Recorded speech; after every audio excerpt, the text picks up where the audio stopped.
Let's talk about the latest sensation from FiiO KA17 here, the flagship dongle. Alright, so if you are based in Malaysia, you can get this KA17 from, as you can see here, Red Ape Audio Store in Shopee, priced at 699 Malaysian ringgit, which is equivalent to US dollar 149. Okay, so let's just quickly have a look at some of the configuration and the build for this KA17. As you can see, this is what you're gonna get.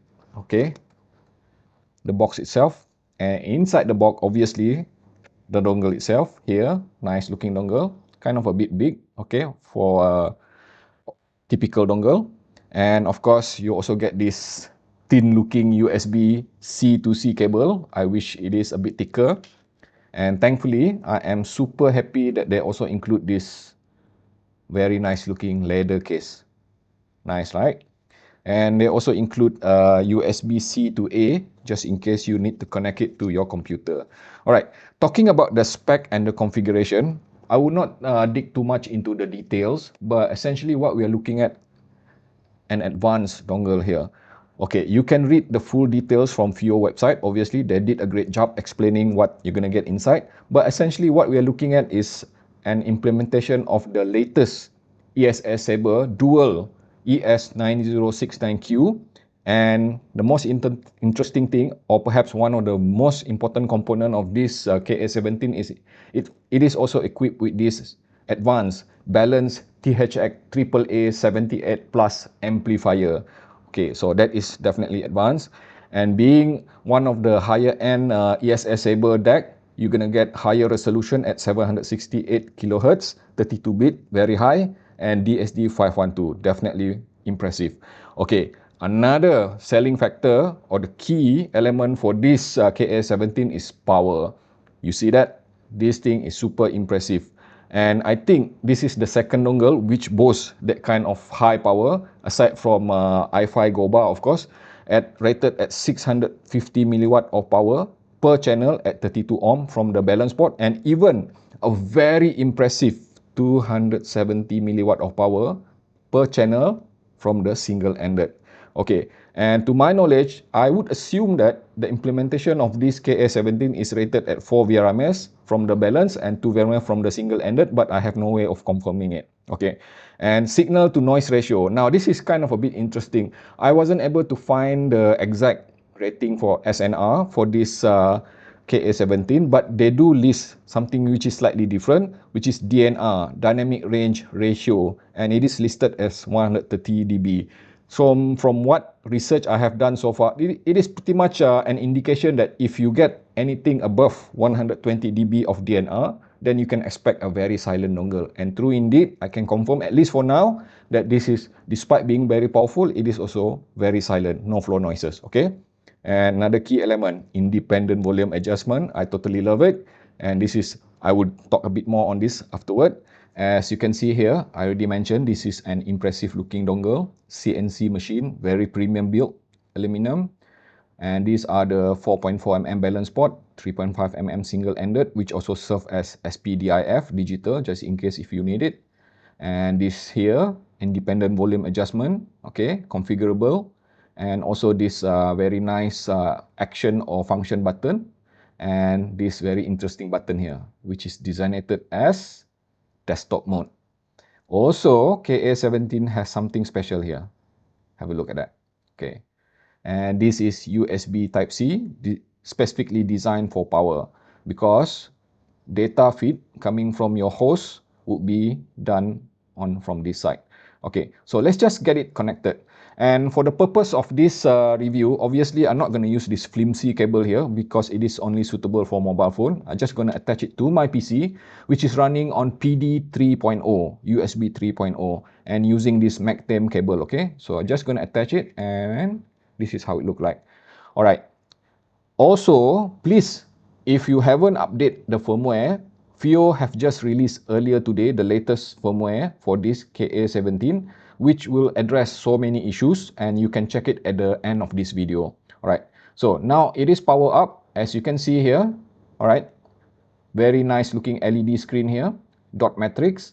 And let's just quickly have a look at some of the feature which I think very important. So let's talk about the feature itself. I'm just gonna click for a while here until you can see this. Okay, so you can see here advanced, left and right, which is pretty much I think the balance. Okay, and then the dimmer for the screen itself. Okay, equalizer on and off, and then just a bit on this equalizer. If you know anything about me, if you have been following me, I'll just be very honest and very frank on this. I have not touched on this EQ because I don't believe in EQ. I don't use EQ. I don't like EQ. Let me just declare that upfront. Okay, I just prefer to have my DAC and my listening equipment to behave as how they are intended to be without any kind of flavoring or adjustment to the sound. So despite this KA17 having such an advanced EQ, okay, preset, I did not use it. So you will not hear me talking about EQ in this particular video, but just going to show you that there is a function for that. And then the next one would be the maximum volume. Now, this is one of the most important thing, all right.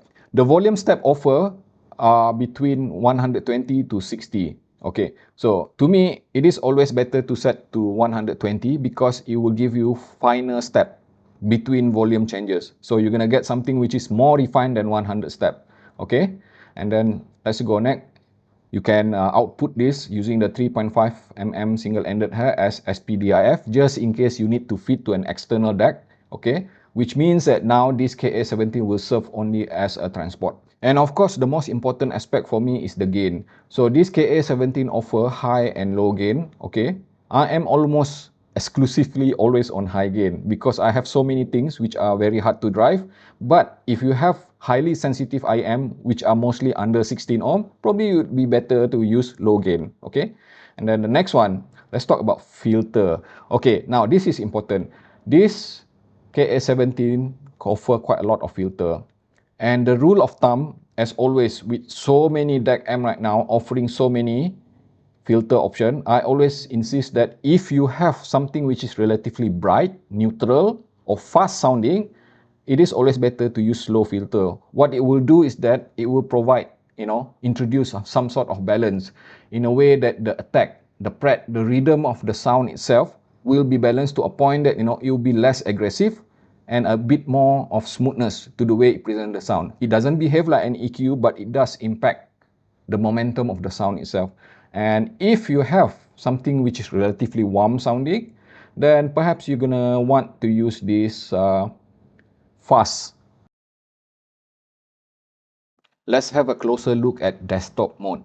Okay, as you can see here, right, you can always toggle desktop mode on like this, and then you would notice that it says desktop mode. Okay, so in this instance, let me just simply explain this. Okay, the first difference which I observe is that, especially even when attached to highly demanding headphone which require quite a bit of power, immediately you will hear that the gain itself or even the power output is increased to a point that the sound itself becoming a bit more solid, a bit more definitive. And I would just simply say that after testing for quite a while, the quality remains the same, but definitely it works quite a lot better if you attach something like this Sennheiser HD 600 here, right? The differences would be like, evident. And perhaps if you use it on something which is like highly sensitive IEM like this, can get a bit shouty sometimes, depending, especially if you already set high gain and then you use desktop mode on highly sensitive IEM. And then the next question is that this thing here. Okay, so when you attach a charger like this here, okay, you would notice that it says that now essentially what will happen first is that this KA17 will no longer draw power from this side. Okay, it will draw power from this side. So depending on the quality of the power which you feed into this KA17, it will also determine the kind of output that you're going to be getting. So when we talk about output, let me just clarify this. I have been testing this extensively, regardless whether the desktop mode is switched on or off. Okay, this port here, to me at least, to the limit of my usage and listening, I do not hear any kind of differences. Okay, because partly, first and foremost, I have been using a very powerful phone like Sony Xperia 1 Mark IV, which is already running on USB 3.0 PD power delivery. So even if I don't use this, okay, it will drain the power directly from my phone from this USB port here without the need for this, and the sound quality is already amazing. Okay, so whether I attach it like this or detach it, okay, no differences in sound quality, at least to my concern. So in order to further test my theory, I took out my old phone here.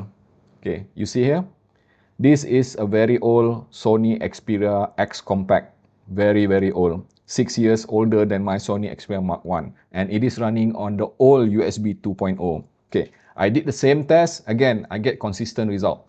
This KA17, I would happily say that you can use desktop mode on this Xperia X Compact here, okay, and expect pretty much similar kind of sound quality from this KA17 because this dongle is very efficient at drawing power.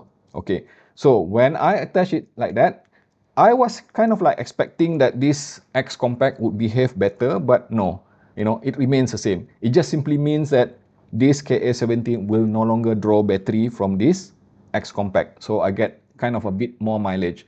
And this is very important. Depending on what kind of USB you attach to this KA17, all right, there's a bad side to it as well. Especially if this USB that you're connecting are attached to the wall, then there's a possibility that you might introduce, all right, distortion from the electrical or the current from this charger. So meaning to say that if this USB that you are putting into this KA70 is not clean, then you will hear it, okay? So my advice is that it's either use a clean power bank which support quick charge, or might as well don't use at all, because there's a tendency that charging from the wall, especially at high milliwatt, you may actually hear artifact. And I am hearing it quite evidently with this highly resolving IEM of mine, which is Shure KSE1500. I am hearing floor noises. KA17 is a DAC amp or a dongle, which I would consider as highly dynamic and very polished sounding. It offers quite a bit of maturity to the way it presents the sound itself, the output, and it in fact offers quite a bit of dynamism to the sound itself. Oxymoron kind of thing, but it is what it is, and it offers excellent dynamic extension. You can expect, you know, the furthest reach of dynamic extension from the upper frequency all the way to the lower frequency. In short, this is among the very best performer when it comes to technical aspect in the market right now. No doubt about it. The very best, okay? I repeat. And then when it comes to the sound timbre itself, the sound signature of this KA17, after trying it for quite a bit with different type of listening partner that I have here, especially this Kinera Idun Golden and this Etimotic ER2 XR here, and especially quite a lot of time with this Sennheiser HD 600, I must admit that, you know, the kind of sound tuning which FiiO have opted for this KA17 here is more towards the modern hi-fi sort of sound rather than the classic analog sound. So when it comes to the way it presents the dynamic range itself, anywhere from mid-range, treble and bass, I am happy to say that, you know, the way I describe it, the way I classify it is more like, you know, enhanced neutral sound. So what enhanced neutral sound mean? How does it differ from the linear neutral? So as the word, you know, mentioned there, self-explanatory, right? Enhance mean enhance. Despite being neutral, I have a feeling that especially when I use something like this Kinera Idun Golden or even this Etimotic ER2 XR, and especially this Hidis MP145, which is natively V sound curve, and this Final Audio A5000 and this Truth Ear Nova, I can clearly hear that the sound itself exhibit just a tiny bit of coloration, right, to spice things up, to make it sound, you know, even more elegant, you know, even more, you know, crisper with the imaging, the detailing itself, the macro and micro detail, the pace, the momentum, the energy itself is definitely very well defined. But is it neutral? Not exactly. I am just saying that it is kind of a bit an elevated state of neutrality where there is no coloration in the way it presents the sound itself. It does not alter the sound frequency, but it does improve upon the way it's being presented, especially when it comes to the energy itself, you know, the expression of the dynamic range. And talking a bit more on the technical aspect of it, let's start with soundstage and spatial imaging. Okay, depending on what type of partner you attach this to, especially when you attach to something like Bequest Win or even this Truth Ear Nova, which is a hybrid driver, you're gonna hear very sharp imaging, which also contribute to very good spatial positioning. So when I say good spatial positioning, this KA17 is definitely suitable for binaural type of listening to music, or even for gaming. When you need surround sound kind of immersion and pinpoint accuracy, KA17 is capable of doing that. So you might be wondering, how does that 650 milliwatt of power works from this KA17? I have tested it with this, again, Sennheiser HD 600 here, my favorite. Okay, 300 ohm of impedance, and also at the back here, right, this Hi-Fi Man Sundara magnetic planar, not an easy headphone to drive. Let's just talk about the headroom itself, the loudness. And with this setting on desktop mode, okay, attached to USB 3.0, I was able to achieve proper listening loudness at the mark of 70 out of 120 volume here, meaning that on the host, everything maximum 100%, and I needed 70 out of 120. So it's pretty much just above halfway in order to get the kind of headroom that I need, which a lot more of headroom left, all right, to spare for anything more demanding, perhaps even 600 ohm. And how about the sound itself? The authority of the sound coming from this KA17 when attached to this is just simply amazing. Okay, that is about the only way that I would put it. Okay, and the presentation of the dynamic itself is just like, creeps. I was able to pick up, macro and micro detail properly if the song contains it, and there's no hint of anything which I would consider as being weak or a soft edge or anything like that. And the same also apply for this Hi-Fi Man Sundara. And also pretty much another headphone of mine here, which is Fostex T40 RP Mark III, which is even harder to drive. So when it comes to power, definitely this KA17 live up to the expectation. As for portable usage, I have been using this KA17 attached together with this Xiaomi Mi 90, 4000 mAh of battery, Android, and driving this 4.4mm balance Tanjim 0, 32 ohm in USB exclusive mode, non-stop. The kind of mileage that I get from this KA17 in desktop mode enable 4.4mm balance is not that good, which is just at around 6 hours. So that is pretty much something which I would consider could have been better, considering that this is still a portable device. I would also like to add that this KA17 seems to be quite impressive with the 3.5mm single-ended here. Okay, when I switch between these two, all right, I was, hearing barely any kind of differences, especially when driving anything under 32 ohm. Even for this Kinera Idun Golden, I switched between 4.4 to 3.5, right? And only needed to adjust perhaps 1 or 2 steps, all right, to get the similar level of volume loudness, all right? And once that is achieved, the kind of output that I'm getting is pretty much identical. So I am happy to say that 4.4mm balance and 3.5mm single-ended for this KA17 is pretty much on equal terms when driving something which is relatively easy, not so difficult. But the story would be different once you start pushing for something which is a lot harder to drive. Again, going back to the Sennheiser HD 600. Of course, this HD 600 will always sound better when you subject more power to it, and definitely you would want to always run it on 4.4mm balance. I must admit that the competition now for dongles, especially for the last 2 years, has been quite fierce, with so many amazing dongle being released back to back. And as you can see here, this is how KA17 rated and compared against the rest of the competition. You can pause the screen because there's quite a lot there, but believe me, that's not all of them because I have tested over 160 dongle. I am just trying to show you some of the top performer among dongle madness. All right. So as you can see there, when compared against the other two FiiO, let's just talk about FiiO dongle released previously, which is KA13 and KA5. Definitely this KA17 is super impressive, okay? Befitting the title of being the flagship dongle now. It improved quite a lot overall by 5-point overall score, as you can see there. All right, it improved significantly by 1 point to the maximum for dynamic presentation, one of the most dynamic sounding dongle among the 3 of them, okay? And then of course, with sound technicality also improved by 1 point. And it also improved on sound richness. It does sound richer as compared to KA13 and KA5. But the caveat of it is that being enhance, neutral, as I noted earlier.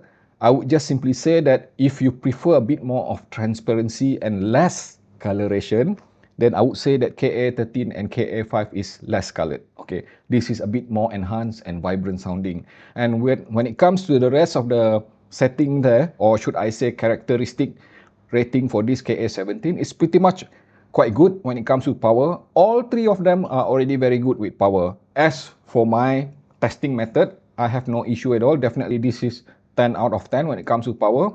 Synergy factor also improved on this KA17 because it works exceedingly well with any type of partner which I attach to it. Be it warm, bright, neutral, or anything like that, it works, okay? And then volume management. This is one of the very few dongle which score 10 out of 10 because that 120 volume step is super refined, and especially with the latest firmware update which FiiO released earlier today, I especially love the way it handled the volume adjustment and the change. It's just so graceful between level of refinement, okay? And then the only thing which I think could have been improved better with this KA17 is when it comes to power efficiency.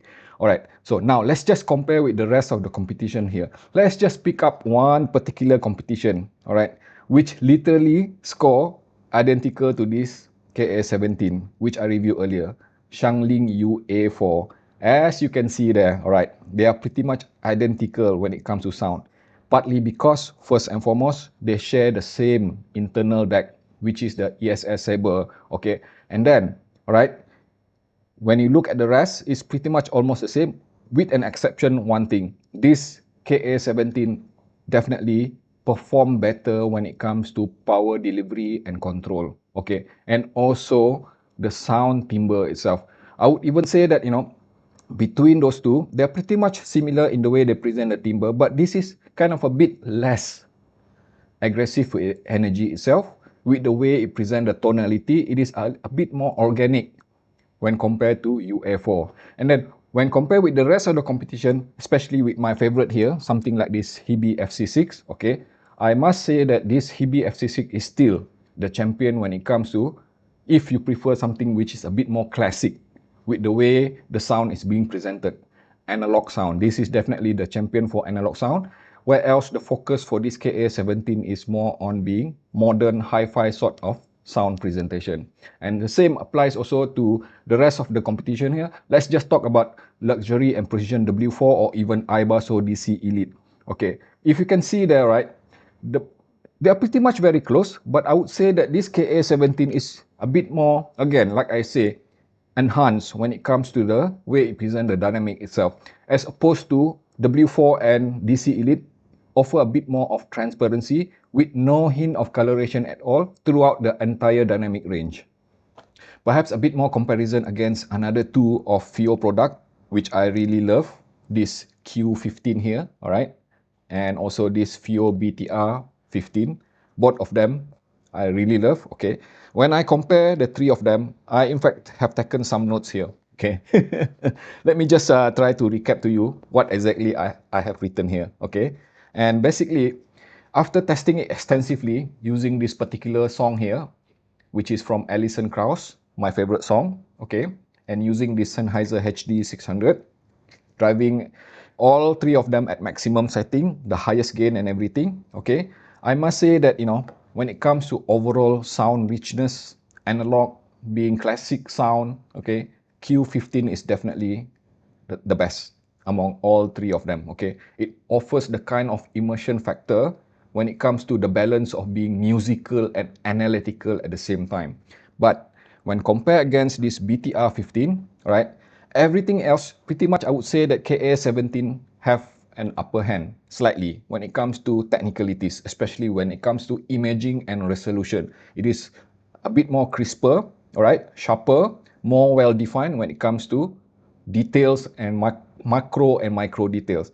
However, I must admit, BTR15 is still more transparent and more truthful and accurate to the sound playback or reproduction itself, the way it renders the sound. It is definitely flatter, neutral, and also it is a bit more open and wider with the soundstage. As mentioned earlier, this KA17 favors modern hi-fi sort of sound tuning. But the good thing about it is that there's enough balance. Even though it is edging closer towards being hi-fi there, as you can see there, it is still somewhere in the middle there. And the way I look at it, it is perhaps the first one that edges closest to at around 1, 2, 3, 4, 5, 6. 6 point, just solitary there, being the only one sitting at that position as compared against the rest of the competition. This is very interesting dongle indeed.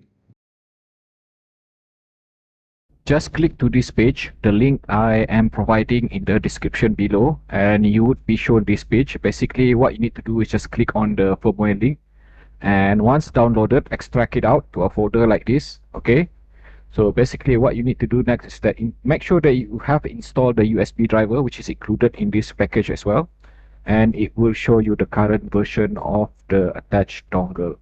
Alright, so pretty much you are ready to perform an upgrade. Very simple, just click the exe file, alright, and then just browse for the firmware file itself, which is already in the same folder. Click open, okay, and click start. Very straightforward. Okay, as you can see, there's a progress already going on.